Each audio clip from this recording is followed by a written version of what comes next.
ដាច់ចំណងប្អូនបងសងសាមិត្តចិត្តឬស្យាប្រហាភ័ក្រក្តីស្ទើរមិនជឿសងយូរឆ្នាំខែថ្ងៃថាមិត្តអប្រិយប្រឡ័យសងខាខ្ញុំឈឺប៉ុណ្ណឹងមិនដឹងថានាងនោះឈឺប៉ុណ្ណាពេលប្រុងសំណំស្មើនឹងសងខាក្បត់នាងរៀបការនឹងសងសាខ្ញុំខ្លួនមានសង្សារទៅហើយได้ឆក់ស្នេហ៍ខ្ញុំទាំងដឹងថាស្នេហ៍ខ្ញុំចោមពូមុំ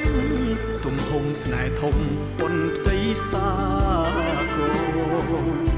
ចំណែកនារីទុកសោកញោមញីស្ទើរស្លាប់តែមឈោពេលប្រុសសម្លាប់បេះដូងស្មោះសរដូចមនុស្សថ្លង់កោស្ដាប់អ្វី